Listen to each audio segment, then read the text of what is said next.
నమస్కారం. Welcome to I dream. ధర్మ మార్గం విత్ విజిత కార్యక్రమానికి స్వాగతం. ప్రస్తుతం మనతో పాటు ఉన్నారు శ్రీ జగదాంబ త్రిశక్తి పీఠాధిపతులు బ్రహ్మశ్రీ బెనారస్ గురూజీ గారు. ఇప్పుడు వారితో మాట్లాడి మరిన్ని విషయాలు తెలుసుకుందాం. ముఖ్యంగా మనకు ఎన్నెన్నో సందేహాలు ఉంటూ ఉంటాయి. అవి నిత్య జీవితంలో కానివ్వండి, మనం ఆచరించే విధానాల విషయంలో కానివ్వండి, వాటికి సంబంధించి కొన్ని విషయాలు గురుగారితో మాట్లాడి సవివరంగా తెలుసుకునే ప్రయత్నం చేద్దాం. నమస్కారం అండి. నమస్తే అమ్మ. అంటే ఈ పుట్టుక, చావులు ఇప్పుడు పుట్టుక శాశ్వతంగా ఉండం, పుట్టిన వాళ్ళం ఎవ్వరం. మరణం అనేది ఖచ్చితంగా సంభవిస్తుంది. అలా ఎలా ఉంటారు ఎప్పటికి బతికే? ఇప్పుడు రామనామం లేదా? ఓకే. కృష్ణనామం లేదా? హ్మ్. ఒక శంకరాచార్యుల వారి నామం లేదా? హ్మ్. అంటే ఆయన శంకరాచార్య సాక్షాత్తు భగవంతుడే మానవ రూపంలో వచ్చాడు ఆ! కాబట్టి. మీరిక్కడ బాగా గుర్తుపెట్టుకోండి. భగవంతుడు హ్మ్. మానవుడిగా పుట్టాడు. మానవుడిగా పుట్టాడు అంటే ఆయన భగవంతుడు కాదు. హ్మ్. మీరు భూమి మీదకొచ్చేసాడు. అవును. పుట్టాడిక్కడ. అవును. ఇక పుట్టిన తర్వాత హ్మ్. ఆయన ఆ లక్షణాలతో ఉండి, పెరిగి మళ్ళీ భగవంతుడే భూమి మీద గూడా అనిపించుకున్నాడు. ఆ! ఇది మనం మర్చిపోతున్నాం. గమనించాల్సింది. రాముడు నేను దేవుడినని ఎక్కడ చెప్పల. అవును. కృష్ణుడు నేను దేవుడినని ఎక్కడ చెప్పుకొని తిరగలేదు. అవును. ఒక శంకరాచార్యుల వారు నేను దేవుడినని చెప్పుకోలేదు. హ్మ్. శంకరాచార్యుల వారు ఒక సన్యాసి నిప్పుని గీయకూడదమ్మా. హ్మ్. ఒక సన్యాసి తన చేత్తో అగ్గిపుల్లని గీయకూడదు. అది సన్యాసికి నియమం. ఎందుకనండి? వాళ్ళు ఆత్మపిండం పెట్టుకున్నారు. చచ్చిపోయామని పిండం పెట్టేసుకుంటారు ముందరగానే సన్యాసం పుచ్చుకునేటప్పుడు. ఆ! ఆ రోజు నుంచి అగ్నిని వెలిగించకూడదు. హ్మ్. అందుకని వాళ్ళు భిక్ష చేసి అన్నం తినాలి. ఓహో! వారి నియమం అది. హ్మ్. మరి శంకరాచార్యుల వారు తల్లి అడుగుతుంది సన్యాసం ఇచ్చే ముందర, నాన్న నేను రేపు చనిపోతే హ్మ్. నా దహన సంస్కారం నీకు తెలుస్తుందా అని అడుగుతుంది ఆ తల్లి. హ్మ్. అంటే తప్పకుండా అమ్మ నేను ఎక్కడ ఉన్నా నీ దగ్గరకు వచ్చి నేనే చూస్తాను. హ్మ్. దహన సంస్కారం నేనే చేస్తాను ఎక్కడున్నా కూడా అని ఆ తల్లికి మాట ఇస్తాడు. ఆ! మగవాడి మాట అంటే ఆ మాదిరిగా ఉండాలి. మనం వాళ్ళతో పోల్చుకోవాలి. వాళ్ళు ఎలాంటి గొప్ప నిర్ణయాలు తీసుకున్నారో, హ్మ్. మగవాడు వాళ్ళతో పోల్చుకుని ఆ నియమాలుగా ఇప్పుడేంటంటే, ఏవో కండల వీరుడు. కండ ఉంటే ఏమిటమ్మా ఉపయోగం? బుద్ధి లేదు. బుద్ధి ఉంటే కండ ఉండదు. కండ ఉంటే బుద్ధి లేదు. ఈ జీవితంలో మనం ఇదేదో ఒక హైప్ చేసుకుని, ఇదే గొప్ప అనుకుని మనం జీవిస్తాం. అంటే నేను ఇలాంటి వాళ్ళని విమర్శిస్తున్నానని కాదు. మీరది సంపాదించినందుకు హ్మ్. ఒక దేశ రక్షణకు ఉపయోగించాలి మీ కండని. మీ బుద్ధి బలాన్ని హ్మ్. దేశ రక్షణకు ఉపయోగించాలి. అప్పుడు కదా నువ్వు వజ్రంలాగా పూజింపబడతావు దేశంలో. అవును. కాబట్టి శంకరాచార్యుల వారు తల్లి మరణం సంభవించే సమయంలో అక్కడికొచ్చేసారాయన. హ్మ్. తన ఆ జపశక్తి అలాంటిది. ఆ! వచ్చినప్పుడు ఆవిడ కృష్ణుడిని చూపించమని అడుగుతుంది. దర్శనం చేసుకుంటారు. వెంటనే ప్రాణత్యాగం చేస్తుంది ఆ మహాతల్లి. హ్మ్. అప్పుడు తల్లికి దహన సంస్కారం చేయాలంటే అగ్ని కావాలి. ఆ! ప్రతి ఇంటికి వెళ్లి అడుగుతారాయన హ్మ్. అగ్ని గురించి. అగ్నిని భిక్షగా ఇమ్మని అడుగుతారు ఆ రోజున. అబ్బా! చూడండి. అడిగితే ఈయన్ని పరీక్ష చేయాలని అప్పట్లోనే ఆయనకి హ్మ్. ఇవ్వలేదు అగ్నిని. ఆ! మీరా వెలిగించకూడదు. ఆ! అప్పుడు ఆయన ఎవ్వరింటికి వెళ్ళినా ఇవ్వకపోతే కొంతమంది ఇద్దామనుకున్నా కూడా ఆడవాళ్ళు హ్మ్. మగవాళ్ళు ఇవ్వనివ్వకుండా పరిస్థితి చేస్తే ఈయన గొప్పతనం ఏంటో చూద్దాం అనేటువంటి ఇదిలో హ్మ్. వాడెడితే ఎవరు ఇవ్వకపోతే తల్లిని అక్కడ కట్టెల మీద పడుకోబెట్టి తన చేతి లోపల ఆరణిని అంటించాడు ఆ శంకరాచార్యుల వారు. హ్మ్. ఇప్పుడు చెప్పండి. ఆ దానితో అప్పుడు కాళ్ళ మీద పడ్డారు. నీవు దేవుడివి అని చెప్పి. అంతేకాని ఆయన దేవుడు అని ఎక్కడా చెప్పుకోలేదు. ఇప్పుడు మగవాళ్ళు ధర్మబద్ధమైన జీవితాన్ని పాటించాలి. హ్మ్. కనీసం కొద్ది మనం 100 పాటించలేమమ్మా. ఒక 5 పాటిద్దాము. అమ్మానాన్నని ప్రేమిద్దాము. హ్మ్. కట్టుకున్న ఇల్లాలని ఆనందంగా చూద్దాము. హ్మ్. కన్న సంతానంతో ప్రేమగా పలకరింపు చేద్దాము. గొడవలు లేకుండా ఇంట్లో ప్రశాంతమైన జీవితానికి అసలు మగవాడు బాట వేసుకోవాలి. హ్మ్. ఎవరు వేస్తున్నారు చెప్పండి? అంటే మగవాడి యొక్క జీవితంలో చాలా నియమాలు చెప్పబడి ఉన్నాయి. హ్మ్. భోజనం చేసేటప్పుడు ఇంట్లో చాలామంది చెప్పులేసుకునే భోంచేస్తున్నారు. అవును. బూట్లతో బూట్. బయట నుంచి వచ్చేసి ఏవో మేము పెద్దగా మా ఇంట్లో పెద్ద అంత పాష్ ఏరియా అన్నట్టుగా సింక్‌లో చేతులు కడుగుతారు వాష్ బేసిన్‌లో. అది చూస్తే మాత్రం ₹1,00,00,000 వాష్ బేసిన్ ఉంటుంది. కాళ్ళకి చెప్పులతో అన్నం తింటావు. హ్మ్. ఈ అన్నం దొరక్క నువ్వు ఉద్యోగం చేసినప్పుడు, నీ చిన్నప్పుడు మీ నాన్న ఈ అన్నం గురించి కష్టం చేసినప్పుడు, ఆ! ఆ అన్నం అనేటువంటి అన్నపూర్ణాదేవిని ఇవాళ నువ్వు చెప్పులతో తాకుతున్నావే, ఎంత మహాపాపం. హ్మ్. ఆ దేవత ఎంత బాధపడుతుంది. అవును.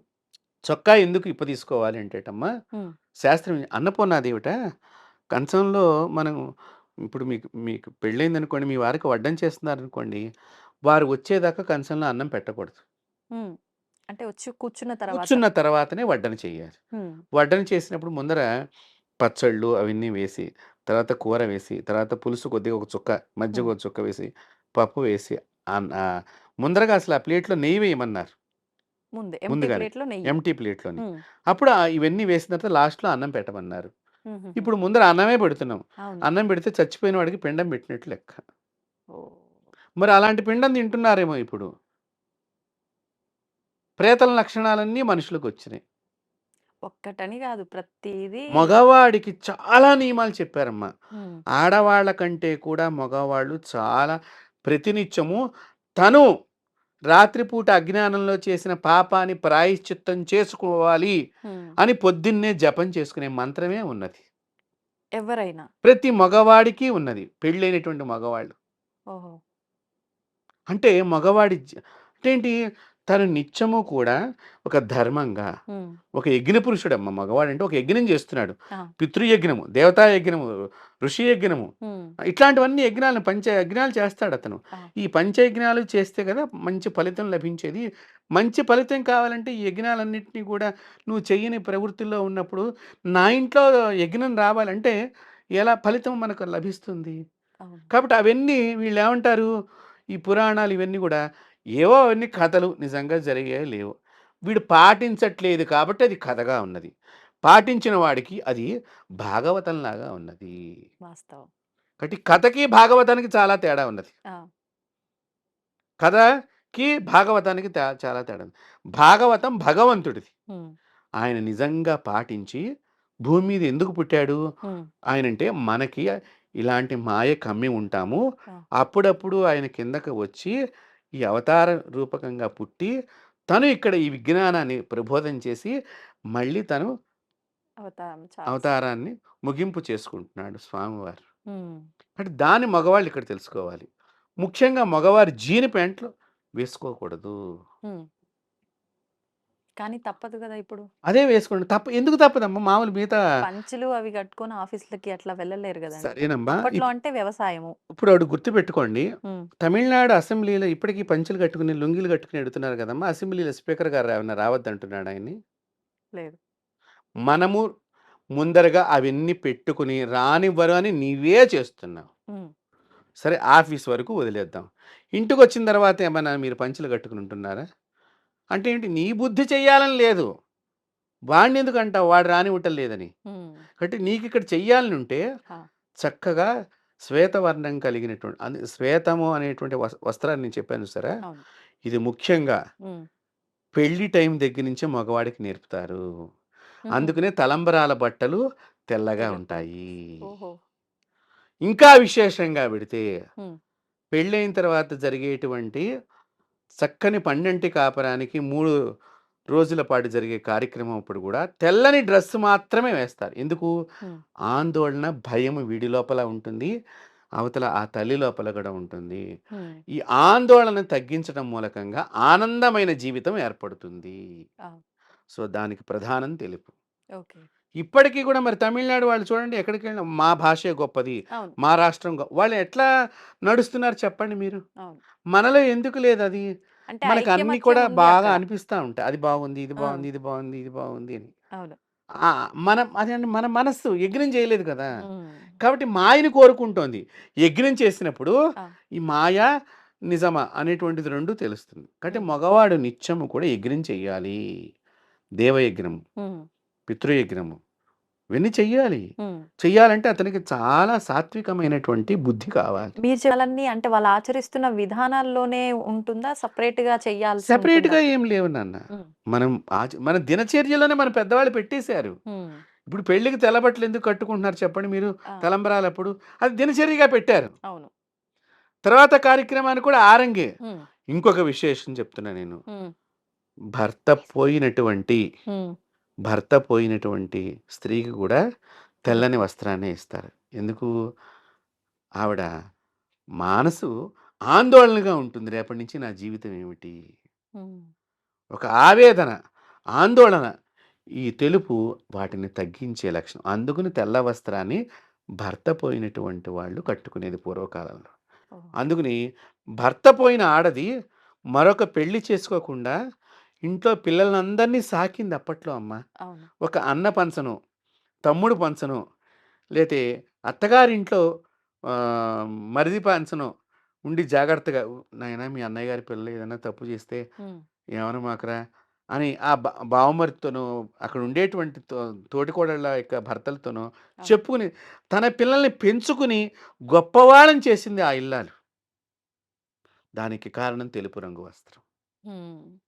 మనం ఇప్పుడు తెలుపు కట్టుకుంటే ఏదో ఒక అభూతిగా మనం లోనైపోతున్నాం. అమ్మో! అది ఏదో కట్టుకుంటే మనకని. అవును. కానీ మీకు ఇంకొక విషయం చెప్తున్నాను. హ్మ్. ఇప్పటిదాకా వేద పాఠశాలల్లో పిల్లలందరికీ తెలుపు రంగు డ్రెస్సే ఉంటుంది. ఆహా! పంచెలన్నీ పంచలు. తెల్లగానే ఉంటాయి. ఓకే. ఓకే. వాళ్ళ వేదం అందుకనే వేదము హ్మ్. 16 ఏట నేర్చుకుంటాం అయిపోయింది నాకు అని వారు జీవించిన 100 సంవత్సరాల దాకా ఆ వేదం మర్చిపోరు. ఆ మర్చిపోకుండా చేసేటువంటి శక్తి తెలుపుకున్నది. హ్మ్. అందుకని వేద పాఠశాలలో పిల్లలందరికీ కూడా తెల్ల లుంగీల్లాంటివి కట్టిస్తారక్కడ. అంత గొప్పది తెలుపు. హ్మ్. ఆందోళన తగ్గిస్తుంది. ఆనందాన్ని పెంచుతుంది. హ్మ్. ప్రశాంతమైన జీవితాన్ని కొనసాగిస్తుంది. అందుకని మగవాళ్ళు తప్పకుండా ఇంట్లో పూజప్పుడు, పొద్దున్నే పూజప్పుడు చక్కగా తెలుపు రంగు పంచెను కట్టుకుని పూజ చేయండి. హ్మ్. దాని ఆనందాన్ని అనుభవించండి ముందర. ఇప్పుడు పంచ చేయంగా చేయంగా గూడా విడి పంచ గాకుండా ప్యాంట్‌లాగా వేసుకుంటున్నారు గదండీ! హ్మ్. హ్మ్. పర్వాలేదా? అంటే ఇక మనం అంటే వాళ్ళకి గోచి పోసుకోవటం చేత పోసి దాన్ని చేయటం కట్టుకోవటం రాదు. చేతగాక ఏవో రెడీమేడ్‌గా వచ్చినాయి. బట్ కానీ దాన్ని మనం శాస్త్రం అంగీకరించదు. హ్మ్. దానికి ఏవో అక్కడక్కడక్కడ స్టిచెస్ ఉంటాయి ఉంటాయి. ఇట్లాగా. అవును. అదొక మేడ్‌గా ఉంటుంది. హ్మ్. కానీ మనం యాజ్ ఇట్ ఈస్‌గా కట్టుకున్న పంచెలాగా అది ఉండదు. ఓహ్! బయట లుకింగ్ ఉంటుంది కానీ లోపల డ్రెస్ కూడా అలా ఉండదు. ఆహా! అంటే లుక్ కోసం గాదా? అది కాదు. ఆచారం ఏ రకంగా పెట్టారో దానిలో ఆరోగ్యం ఉన్నది. హ్మ్. ముఖ్యంగా మగవాడి శరీరంలో పొట్ట కింద భాగానికి గాలి ఎక్కువ తగులుతూ ఉండాలి. ఓకే. ఓకే. దానిలో ఆరోగ్య రహస్యం. హ్మ్. కాబట్టి ఈ పంచె కట్టుకోవటం మూలకంగా ఇప్పుడు ఆ గాలి అనేటువంటిది ఎక్కువగా మూవ్ అవుతూ ఉంటుంది. హ్మ్. తద్వారా తన యొక్క ఆరోగ్యం కాపాడుకుంటాడు. చెడ్డ ఆలోచనలను దూరం చేసుకుంటాడు. హ్మ్. అందుకనే పూర్వకాలంలో మన రైతులు కానియండి, ఎవరైనా కానియండి, హ్మ్. మీకు టవల్స్ కట్టుకునే రైతులు పనిచేసేవాళ్ళు. పొలాల్లో పనిచేసినప్పుడు అవును. మామూలుగా వాళ్ళకి ఇప్పుడేవో షార్ట్ అంటున్నాం. షార్ట్‌లో ఇస్తున్నారు. అప్పుడు మేము స్వయంగా ఆడపిల్లలు ఆ నాన్నగారు ఆ షార్ట్ ఏసుకుంటే, "నాన్న మా ఫ్రెండ్స్ వస్తున్నారు. నువ్వు ఇట్లా ఉన్నావు" అని గబగబా లుంగీ తీసుకొచ్చి ఇచ్చేవాళ్ళు. ఆ! కానీ ఆయనకి అది అలవాటు. "ఏం అలా. కాదమ్మా మీ ఫ్రెండ్స్ మీరు మాట్లాడుకోండి" అని తండ్రి గారు అనేవారు. అవును. అప్పుడేమో సిగ్గుపడ్డారు. ఇప్పుడు ఆ షార్ట్ ఏసుకొని తిరుగుతుంటే గొప్పగా చెప్తున్నారు. మీరు అంటే ఆలోచన చేయండి. ఉల్టా ఇంకా. కానీ రైతు దానిలోనే ఒక లుంగీలాగా పైన కట్టేసుకొని, తలకోటి కట్టుకుని అంటే హ్మ్. మట్టి పడకుండా, తల మీద మట్టి పడకుండా ఒకటి తను తిరుగుతుండేవాడు. హ్మ్. కాబట్టి ఇది మగవాడి జీవితంలో చాలా అంటే చాలా నియమాలున్నాయి. భోజనం చేసేటప్పుడు హ్మ్. ఈ అన్నపూర్ణాదేవి ఇందాక మనం అవును. సగంలో ఆగిపోయాం. అన్నపూర్ణాదేవి ఈ శరీరాన్ని చూడాలటమ్మా. ఈ హుహుహు. శరీరంలో ఎక్కడ ఈ మనిషికి రోగం ఉన్నది, హ్మ్. ఎక్కడ బలహీనం ఉన్నది, ఎక్కడ బలం చేకూరలేదు అని ఆ దేవత మనల్ని చూసి భావిస్తుందట. ఆహాహా! అప్పుడు ఈ శక్తినంతా మీకు గుండె వీక్‌గా ఉందనుకోండి, ఈ శక్తి మీరు తింటాం. కానీ ఈ శక్తి అంతా గుండె దగ్గరికే వెడుతుంటది దేవత భావన చేత. ఓహ్! అందువలన బ్రాహ్మలందరూ కూడా చొక్కా లేకుండా భోంచేయటం గల కారణం అది. హుహుహుహు. మీరు చూడండి వాళ్ళు ఆహ్, శారీరకంగా ఎక్సర్‌సైజ్ తక్కువుంటుంది. అవును. కానీ వాక్‌గా ఎక్సర్‌సైజ్ చాలా ఉంటుంది. ఎక్కువుంటుంది. అందుకని ఆహారం ఎట్లా తీసుకున్నా అది అరిగిపోవడానికి కారణం ఏంటంటే, హ్మ్. బికాస్ ఆఫ్ ఆ దేవత వీళ్ళని కాపాడుతోందమ్మా. వేదమాత కాపాడుతోంది. అన్నపూర్ణాదేవిగా వేదమాత అక్కడ కాపాడుతోంది. హ్మ్. ఆ అన్నపూర్ణాదేవి ఈ శరీరంలోకెళ్ళి ఈ వేద ఉచ్చారణ వలన, హ్మ్. ఈ వేద ఘోష ఇది మూలకంగా వాళ్ళు అందుకని ఇప్పటిదాకా ఆ శాస్త్రాన్ని అలా పాటించడానికి గల కారణం అది. కాబట్టి మగవాళ్ళందరికీ కూడా చాలా మొలతాడు ముఖ్యంగా ఉండాలి. ఇప్పుడు మగవాళ్ళందరికీ ఉందో లేదో మనం చెప్పలేం. ఎందుకని ఉండాలి? ఆంతర్యం ఏంటి? ఆంతర్యం. మొలతాడు వలన చెడ్డ కోరికలు ఎక్కువగా శరీరం లోపల పెరగకుండా ఉండటానికి మొలత్రాడు ఉపయోగపడుతుంది. హ్మ్. దాన్ని బంధించడానికనమాట ఓహ్! ముఖ్యంగా. హ్మ్. కాబట్టి ఈ మొలతాడు అందుకు ముఖ్యం. ఇది కూడా రంగు ప్రధానమా మళ్ళీ? దీనికి ఎరుపు రంగుగా చెప్పారిక్కడ. హ్మ్. ఎందుకంటే అక్కడ రక్త ప్రసరణకు సంబంధించింది కాబట్టి హ్మ్. ఎరుపు రంగు. చిన్నప్పుడైతే గనక అంటే పసిపిల్లల సమయంలో 1, 2 సంవత్సరాల దాకా నలుపు రంగు మొలతాడు కట్టవచ్చు. దానికేమిటంటే మన పూర్వీకులు వాళ్ళు ఎలా ఉన్నా పర్వాలేదని చెప్పేసి కొంచెం వాళ్ళు ఇంట్లో అటు ఇటు తిరుగుతూ ఉండేవాళ్ళు కదా చిన్న పిల్లలు. అవును. సో, అలాగా శరీరానికి దృష్టి దోషం తగలకుండా నలుపు రంగు కట్టే. మొలత్రాన్ని ఆ నలుపు తెల్లని శరీరం మీద నల్లని గీతలాగా హ్మ్. కనిపిస్తుందక్కడ. సో, అందుకని నలుపు తాడు కట్టేవాళ్ళక్కడ. ఆహాహా! కాబట్టి మొలతాడు ముఖ్యంగా ఉండాలి. హ్మ్. అన్నిటికంటే ముఖ్యంగా. మగవాడు ప్రతిరోజు కూడా కాళ్ళు, చేతులు కడుక్కొని పొద్దున్న, సాయంకాలం పితృదేవతల స్మరణం చెయ్యాలి. ఆఫీస్ నుంచొచ్చారు. హ్మ్. సరే సాయంత్రం స్నానం చేసే ఓపిక లేదు. మీరు ఏసీ కార్‌లో ఉన్నారు. హ్మ్. ఏసీలో పని చేశారు. మీకు పెద్ద చెమటేం లేదు. బాగా పెర్ఫ్యూమ్స్ అవన్నీ వాడారు. మీకు మంచిగా ఉంది. కాళ్ళు, చేతులు కడుక్కొని హ్మ్. పితృదేవతలకు నమస్కారం చెయ్యాలి. ఆహా! దానివలన ఇంట్లో చాలా మటుకు శుభమైనటువంటి వాతావరణం ఏర్పడుతుంది. ముఖ్యంగా మగవాళ్ళకి నియమాలలో హ్మ్. విభూది ధారణ ప్రతి ఒక్క మగవారు చెయ్యాలి. ప్రతినిత్యం. ప్రతినిత్యము విభూది ధారణ. హ్మ్. కానీ ఇప్పుడు వాళ్ళు చేయటం లేదు. ఇంకా గడ్డం ఇప్పుడు రోజు చేసుకుంటున్నారు చాలామంది. ఆ! ఇదసలు చేయకూడదు. మరి ఏ రోజున చేయాలి? ఎన్ని రోజులకు చేయాలి? అదొక పెద్ద సబ్జెక్టు. ఆ! ఇప్పుడు ఈ గడ్డం చేయటంలో వీళ్ళు చేసే పొరపాట్లేంటో చెప్తున్నా నేను. హ్మ్. వాళ్ళ నాన్నగారు చనిపోయిన రోజున గూడా వీళ్ళు గడ్డం చేసుకుంటున్నారు. ఆ! మహాపాపం అమ్మ అలా చేసుకుంటే. అంటే ఏంటి? నీ శరీరం అందంగా కనిపించాలనుకుంటున్నావు తప్ప, ఈరోజు నీ తల్లిగారు చనిపోయిందనో, నీ తండ్రి గారు చనిపోయారనో, నీలో కనీసం వీసం అంతా కూడా బాధ లేదు అనేటువంటిది అవతల వాళ్ళకి వ్యక్తాన్ని నువ్వే పరుస్తున్నావు. హ్మ్. కాబట్టి ఇదొక దోషం మగవాళ్ళకి ముఖ్యంగా చేసేటువంటి పని. ఓకే. తర్వాత వీళ్ళు పెళ్లి సమయంలో హ్మ్. ఇప్పుడు పెళ్ళిళ్ళు జరిగే అవును. ఇది నేను చెప్పక్కర్లేదు ఆ పెళ్ళిళ్ళు ఎలా జరుగుతున్నాయో. ఈ పెళ్లి సమయంలో ఒక్కసారి పెళ్లి కొడుకు అయ్యాడు అంటే హ్మ్. మళ్ళీ పెళ్ళైపోయే తర్వాత ఆ ముఖ్య కార్యక్రమాలు ఏవైతే జరగాలో అవి జరిగేదాకా మగవాడు గడ్డం చేసుకోకూడదు. కానీ రోజు పెళ్ళిళ్ళల్లో కూడా గడ్డం చేసుకుంటున్నారు. దీని వలన కూడా సంతాన నష్టం కలుగుతుంది. భూత ప్రేత గణాల్లాంటి సంతానం కలుగుతుంది. హుహు. అలాంటి లక్షణాలతో. ఇంకా చెప్పాలి అంటే ఇప్పుడు కొత్తగా చాలామంది చెప్తున్నారేంటంటే ఆటిజం పిల్లలు అని చెప్పి. అవును. ఇలాంటి లక్షణాలతో పుట్టటానికి మగవాడే తనకి తను బాట వేసుకుంటున్నాడు తన ఇంట్లో. హ్మ్. చూడండి. ఇప్పుడు మగవాళ్ళకి నియమాలు లేవంటానికి మీకెన్ని నియమాలు చెప్పుకుంటూ వెడుతున్నాను. మగవాళ్ళకి చెవులు కుట్టించుకోవాలి. ఒక చెవి కాదు దయచేసి 2 చెవులు కుట్టించుకోవాలి. చెవుల కర్మ అంటాం మనం. ఆహా! కంపల్సరీగా 2 చెవులు కుట్టించుకోవాలి. ఆ! దాని ద్వారా మెదడుకి జ్ఞానము చెబుతున్నప్పుడు వెళ్ళే అవకాశం ఎక్కువుంటుంది. అందుకని చెవులు కుట్టించుకోవాలి. కానీ ఇది ఏదో కులానికో, మతానికో ప్రతి మాత్రమే ఒక్కరు, అన్నట్లుగా.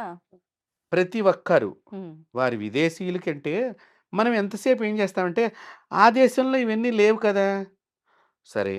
ఆ దేశంలో నువ్వు బయట ఉమ్మేస్తే డాలర్ కట్టొస్తున్నావు. హ్మ్. మరి ఈ దేశంలో ఎందుకు ఉమ్మేస్తున్నావు ఇక్కడ? అక్కడ మంచి నేర్చుకొనొచ్చావు గదా! అవును. వీడు విమానం దిగటం ఆలస్యం కిందనే పడేస్తాడు పేపర్. అంటే ఏమిటి? ఎక్కడ నీ తిరిగి అక్కడ స్వతంత్రం ఇక్కడ ఉంటున్నారు. ఉన్నది గాబట్టి, హ్మ్. ఇది నీ దేశం అనే అక్కడ నీ దేశం కాదు. భయం ఉన్నది పాటిస్తారు. గాబట్టి అక్కడ నువ్వు ఆ పని చేయలేదు. అవును. ఇక్కడ గూడా ఆ భయాన్ని నేర్పి ఉంటే మన పూర్వీకులు అప్పుడు ఇక్కడ గూడా నీకిది గూడా పవిత్ర దేశంలా కనిపించేది. హ్మ్. కాతే ఇది కన్న దేశం గాబట్టి, కన్న తల్లి భయాలు పెట్టదెప్పుడూ కూడా. అవును. ప్రేమను పంచుతుంది. ప్రేమిస్తుంది దేశం. హ్మ్. అంటే మనం ఆ దేశాన్ని మనం గొప్పగా చూడాల్సింది మనము. ఆ దేశాన్ని గొప్పగా చేయాల్సింది మనము. ఆ దేశాన్ని ప్రపంచం అన్ని దేశాల కంటే మొదటి స్థానంలో నిలబెట్టడానికి చేయవలసింది మనము. అవును. మన దేశం గురించి తక్కువ మాట్లాడుతున్నామంటే ఆలోచన చేయండి. హ్మ్. ఇలాంటివి చాలామంది చేస్తూ ఉంటారు. అవును. అక్కడ చాలా బాగుంది, హ్మ్. ఆ దేశంలో ఎక్కడితే అసలు స్త్రీలకు చాలా రక్షణ ఉంటుంది, హ్మ్.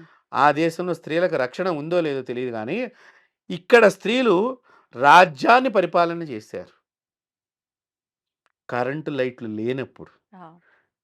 మీడియా లేనప్పుడు, అవును. అంటే ఇక్కడ స్త్రీ ఎంత గొప్పది. అవును.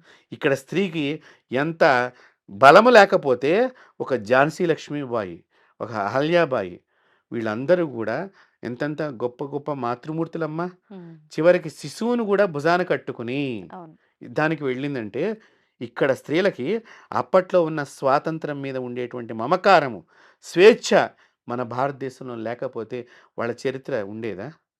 కాబట్టి ఇక్కడ అంతకంటే ప్రపంచంలో మీరు ఏ దేశంతో అన్నా పోల్చుకోండి. ఆ దేశంతో కంటే కూడా నా దేశంలో హ్మ్. ప్రతి దానికి ఒక మెట్టు ఎక్కువే ఉన్నది. అది మనకు తెలియక యాహ్! మనం తప్పుగా మాట్లాడుతున్నాం మన దేశం గురించి. కానీ మన దేశం అన్నింటికంటే కూడా చాలా ముందుగా ఉన్నది. ముందరగా వెళ్ళగలుగుతుంది. హ్మ్. అంత గొప్పది మన దేశంలో పూర్వపు ఆచారాలన్నీ కూడా. అవును. అలాగే మగవాళ్ళు ముఖ్యంగా హ్మ్. చాలా మటుకు స్త్రీకి తెలియకుండా కొన్ని పనులు చేస్తూ ఉంటారు. హ్మ్. అలా చేయకూడదు. అంటే కుటుంబానికి కుటుంబానికి సంబంధించా? సంబంధించి వ్యక్తిగతమా? కుటుంబానికి సంబంధించిన వ్యక్తిగతమైనా సరే. హ్మ్. ఇప్పుడు మీరు నేనున్నాను ఇప్పుడు. హ్మ్. నా స్నేహితులందరిని తీసుకొని ఇంటికి రాకూడదు నేను. తనకు చెప్పకుండా. యెస్. భార్యకు చెప్పకుండా హ్మ్. స్నేహితుల్ని ఇంటికి తీసుకురాకూడదు. అంటే ఎంత నియమం పెట్టారో చెప్పండి. అవును. ఎందుకంటే ఏమిటండి దానిలో పెద్ద తప్పేముంది, ఫ్రెండ్సే కదా వచ్చారు, మహా అయితే ఒక టీ తాగిపోతారని వీక్షకులు అనుకోవచ్చు. అనుకుంటారు. హ్మ్. కానీ నీ ఇంట్లో పాల ప్యాకెట్ ఉందో లేదో నీకు తెలీదు. హుహుహు. మీ ఆవిడకే తెలుస్తుంది. అంతే. ఆ! అవును. భోజనం పెట్టంటావు. పదార్థాలు ఉన్నాయో లేవో తెలీదు. హ్మ్. ఆవిడకే తెలుస్తుంది. కాబట్టి విషయం ఆవిడ దగ్గర తెలుసుకొని పిలవాలి. హ్మ్. ఆ నియమం ముఖ్యంగా చెప్పారు. ఆ! శాస్త్రంలో ఇవన్నీ చెప్పారమ్మా. హుహుహు. పిల్లల ఎదురుగుండా హ్మ్. భార్యాభర్తలు ఎలా నడుచుకోవడాలో భార్య నడుచుకుంటుంది గానీ మగవాడు తప్పుతాడు. మగవాడికి అప్పుడు మరీ మరీ నువ్వు పిల్లల ఎదురుగుండా ఎలా ఉండాలని మగవాడికే ఇంకా ఎక్కువ చెప్పారు నడక గురించి. మరి మగవాళ్ళకి చాలా నియమాలున్నాయమ్మా. హ్మ్. మేము మగవాళ్ళం అని దాటేసుకొని వెళ్ళిపోతే మనం ఏమి చేయలేం దానికి. అవును. మగవాళ్ళు అంటే ఆదర్శమూర్తులు. మీరు ఆదర్శంగా జీవించాలి. నలుగురిలో చక్కని పురుషుడిగా కీర్తింపబడాలి అనుకుంటే, ఒక రాముడిలాగా అనుకో, మీ జీవితం బాగుండాలనుకుంటే ఇవన్నీ ప్రవర్తించాలి. హ్మ్. అంటే మగవాడికి ఆడవాళ్ళ కంటే కూడా చాలా నియమాలు చెప్పారు. చాలా చాలా నియమాలు చెప్పారు. ఎక్కడికి పడితే అక్కడికి నీ ఇంటిల్లాలని తీసుకువెళ్ళకూడదు. ఆ! ఆ ప్రదేశం ఎలాంటిదో, నువ్వు రక్షించగలుగుతావో లేదో సమాజంలో జరుగుతున్నాయి కదమ్మా ఇప్పుడు. అవును. అవును. తర్వాత బాధపడే కంటే కూడా హ్మ్. నువ్వన్నీ తెలుసుకొని తీసుకువెళ్ళు. జాగ్రత్త పడడం ముఖ్యం. మరి అంతేగా తన ఇంటికి సంబంధించిన లక్ష్యమమ్మ ఆవిడ. అవును. ఆడది అంటే ఇప్పుడు నా ఇల్లాలంటే నా ఇంటికి లక్ష్మి. హ్మ్. ఆవిడ మహారాణిలాగా ఉండాలి గానీ, ఎక్కడ పడితే అక్కడ నేను తీసుకెడితే ఎట్లాగా? ఆ! స్వామి వివేకానంద వారు ఒకసారి అన్నారు. హ్మ్. ఏంటి? మా దేశంలో ఆయన్నడిగారట ఇతర హ్మ్. దేశస్థులు. మా దేశంలో మేము ఆడవాళ్ళందరం షేక్ హ్యాండ్స్ ఇచ్చుకుంటూ ఉంటాము. మగవాళ్ళతో కూడా షేక్ హ్యాండ్స్ ఇస్తూ ఉంటాము అని వివేకానంద వారితో ఒకరు అడిగారు. హ్మ్. మరి మీ దేశంలో ఎందుకు ఆడవాళ్ళు షేక్ హ్యాండ్ ఇవ్వరు ఆ! మగవాళ్ళకి? ఆహా! చాలా మంచిదయ్యా. మంచి ప్రశ్న వేశారు. మరి మీ రాణి గారు ఏమన్నా మాకు షేక్ హ్యాండ్ ఇస్తుందా? ఏ భలేవాళ్ళు రాణులు ఎట్లా ఇస్తారు షేక్ హ్యాండు? మా దేశంలో అందరూ రాణులేను అని అన్నాడు. సూపర్. భారతీయ పురుషుడు స్త్రీని అలా చూసేవారు. అందుకని పురుషుణ్ణి చాలా జాగ్రత్తగా జీవించు. నువ్వు వేరే ఇంటి నుంచి నీ ఇంటికి ఇల్లాలు తెచ్చుకున్నావు. నీ అవసరం గురించి. హ్మ్. అంటే నీకే నియమాలు. పిల్ల అజ్ఞానమున్నా నువ్వు వశిష్ఠుడిలాగా బతుకు. ఆవిడని అరుంధతిలాగా తయారు చెయ్యి. ఆ! అందుకనే పెళ్ళప్పుడు ఈ అరుంధతి నక్షత్రాన్ని చూపించటంలో గల అంతరార్థం అది. హ్మ్. నువ్వు వశిష్ఠుడివైతే ఆవిడ అరుంధతియే. కాబట్టి అక్కడ జ్ఞానంతో పోల్చారు. అవును. లక్ష్మితో పోల్చారు. కాబట్టి ఆ లక్ష్మిని నువ్వు ఎక్కడ పడితే అక్కడ తీసుకెళ్ళేటువంటి ఏదో మార్కెట్‌లో పళ్ళ మార్కెట్‌లో తిప్పడానికి కాదు. ఆమె గృహలక్ష్మి. హ్మ్. నీ ఇంటి ప్రాణాన్ని రక్షించగలిగే నీ ప్రాణాన్ని నువ్వు రక్షించుకోలేవు. కానీ నీ ప్రాణాన్ని రక్షించి యముడి దగ్గర నుంచి వెనక్కి తీసుకురాగలిగినటువంటి శక్తి కలిగింది ఆడది. ఆవిడే సావిత్రి. అలాంటి సావిత్రి లాంటి తల్లులమ్మ వీళ్ళు. అందుకని వీళ్ళని ఎక్కడ పడితే అక్కడ తీసుకువెళ్ళొద్దని చాలా ఆడవాళ్ళకి రూల్స్ కూడా హ్మ్. పెద్దవాళ్ళు చెప్పడం. మనం ఎక్కడ పడితే అక్కడ వెళ్ళకూడదమ్మా. ఆ! భర్తకి చెప్పకుండా వెళ్ళకూడదమ్మా. మరి మీకు చెప్తున్నాను ఇప్పుడు ఇందాక అన్నారు కదా! ఇవన్నీ మన పెద్దలు చెప్పటంలో ఉన్న హ్మ్. అంతరార్థం. అంటే మగవాళ్ళకి చాలా రూల్స్ ఉన్నాయి. పద్ధతులున్నాయి. అవి తెలుసుకుంటే ఒక్కొక్క మగవాడు ఒక్కొక్క ఋషిలాగా కాగలడు. హ్మ్. అంటే చెప్పే విధానం చెప్పొచ్చు. విధానము, దాని వివరణ గూడా ఉంటే ప్రతి విషయాన్ని తప్పుగా అర్థం చేసుకోరేమో, క్వెషన్ చెయ్యరేమో. అంటే చెప్పే టెక్నాలజీ మన దగ్గర మిస్ అయిపోయింది. హ్మ్. మధ్యలో ఒక తరం దగ్గరమ్మా మీరు చెయ్యండి, మీరు ఆ! చెయ్యండి అనంగానే ఎందుకు అడిగినా, "ఎందుకు అడుగుతున్నావు నువ్వు?" హ్మ్. అనేసరికి ఇక్కడ జనరేషను ఎందుకొచ్చింది గొడవ అన్నట్టుగా వీళ్ళు పాటించారు. ఇప్పుడు పిల్లల దగ్గరికొచ్చేసరికి మనకే సమాధానం తెలీదు. అవును. వీళ్ళకేం చెప్తాం? వాడిష్టం వాడిది, వీడిష్టం వీడిది. అంతే. ఈ మాదిరిగా అయిపోయిందిక్కడ. హ్మ్. అందువలన కొంచెం ప్రమాదంలో పడ్డాం మనం. అవును. కానీ పురుషుడికి చాలా నియమాలున్నాయి. చాలా మంచి జీవితాన్ని హ్మ్. పూర్వీకులు ఒక్కొక్కళ్ళు కూడా ఎంతెంత గొప్ప గొప్ప వాళ్ళున్నారమ్మా. ప్రతి కులంలో కూడా ఉన్నారమ్మా. హ్మ్. ప్రతి కులంలో మన భారతదేశంలో ప్రతి కులంలోనూ ఒక గొప్ప పుణ్యాత్ముడు పుట్టాడు. ఆ! ఒక్కొక్క పుణ్యాత్ముడు. ప్రతి కులము గొప్పదే మన దగ్గర. హ్మ్. కాబట్టి అలాంటివి ఎట్లా వచ్చినాయి? ఆచరించారు. అవును. వాళ్ళెందుకు చెప్తున్నారో విందాము. వినిన తర్వాత ఎప్పుడన్నా ఖాళీ సమయం అయ్యగారికి దొరికినప్పుడు, "అయ్యగారు ఇట్లా ఎందుకన్నారండి?" అని నిదానంగా అడిగితే చెప్తారు కదా! హ్మ్. ఇప్పుడు ఇక్కడ అడిగేవాళ్ళు గూడా. అవును. ఇప్పుడు మీరు ప్రశాంతంగా కూర్చొని అడిగారు కాబట్టి నేను మాట్లాడాను. హ్మ్. "ఏవండి ఏంటండి?" అని మీరు ఒక ఫోజులాగా పెట్టారనుకోండి, నాకు కూడా చెప్పాల్సిన అవసరం అంతే. ఏముంటుంది? అంతే. అంటే అగౌరవపరుస్తున్నట్టు భావన కనిపిస్తుంది. అవునండి. ఇప్పుడు మీరు విద్యను తెలుసుకుంటంలో హ్మ్. 2 రకాలున్నాయి. అవును. సో, ఏ రకంగా మీరున్నారో దాన్ని బట్టి మేము కూడా సమాధానం ఉంటుంది. వాస్తవం. సహజం అది. ప్రకృతి అవును. ధర్మం అట్లా ఉంటుంది మనిషి ప్రవర్తన. హ్మ్. కాబట్టి మగవాడికి చాలా రూల్సు. హ్మ్. ఎందుకంటే పెద్దల యొక్క పరంపర. ఇంకొక విషయం హ్మ్. మగవాడు నియమంగా లేకపోతే పైనున్న 20 తరాలు కూడా హ్మ్. గతించినటువంటి 20 తరాలు అంటే ఇప్పుడు నాకంటే పైన చచ్చిపోయినటువంటి 20 తరాలు ఉంటారు కదమ్మా! అవునండి. వాళ్ళందరికి కూడా పాపం చుట్టుకుంటుంది నా మూలకంగా. పోయిన వాళ్ళకి గూడా. పోయిన వారికి కూడా. వామ్మో! నా మూలకంగా నా కింద 20 తరాలకు కూడా పాపం చుట్టుకుంటుంది. హ్మ్. పలానా వంశంలో పుట్టావేంట్రా?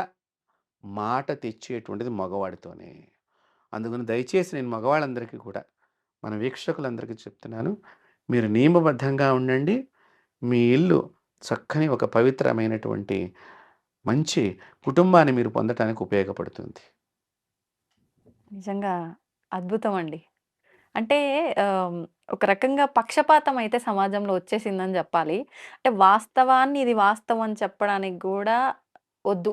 ఇప్పుడు సమాజం అంతా ఈ స్థితిలో ఉన్నప్పుడు మనం గూడా ఆ స్థితిలో వెళ్ళటమే కరెక్ట్ అనే స్థితిలో వెళ్తుంది. అసలు నిజ నిజాలు ఇలా వివరించగలిగితే కనీసం మార్పు ఇప్పుడో, ఇంకా కాసేపటి తర్వాతో మొదలవుతుంది. అవును.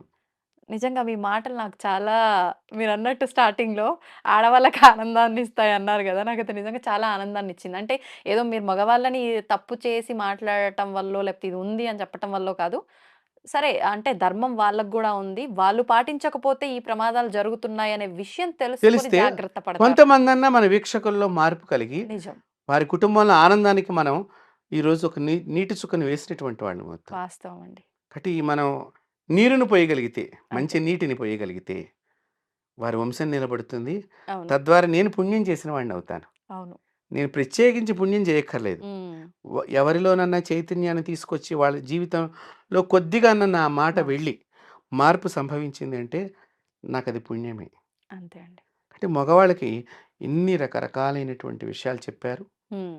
దాంతో పాటు ముఖ్యంగా ఇప్పుడు ప్రస్తుతం యువత చాలా పెడదారిని పట్టి నడుస్తోంది. హ్మ్. పెళ్ళయింది అంటే ఒక హనీమూన్ యాత్ర అని మొదలెట్టారు. ఇక దీనికి రకరకాలైనటువంటి పేర్లు, రకరకాలుగా దీన్ని మళ్ళీ ప్రెజెంటేషన్ చేసుకోవటం, కొంతమందిని తీసుకువెళ్ళటం ఫ్రెండ్స్‌తో, అవును. ఇలాంటివి గూడా కొన్ని రకరకాలుగా వచ్చినాయి. ఇవి సముద్ర తీరాలు చేస్తున్నారు. హ్మ్. హ్మ్. దీనివలన వాళ్ళు ఎంత పాపమైనటువంటి సంతానాన్ని పొందుతారంటే, అంత పాపమైనటువంటి సంతానాన్ని పొందుతారు.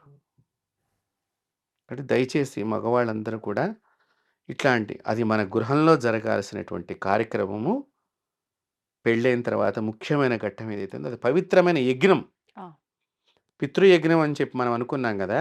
చనిపోయినటువంటి పితరులకి అన్నం పెట్టడమే కాదమ్మా, హ్మ్. మీ వంశములో ఉత్తముడైనటువంటి సంతానాన్ని నువ్వు కలగటానికి చేసేటువంటి పవిత్రమైన యజ్ఞం, పవిత్రమైన ప్రదేశంలో జరగాలి తప్ప, వ్యామోహాలకి గురి చేసేటువంటి కేంద్రాలలో కాదు. హ్మ్. ఇది మగవాడు తెలుసుకోవాలి ముఖ్యంగా.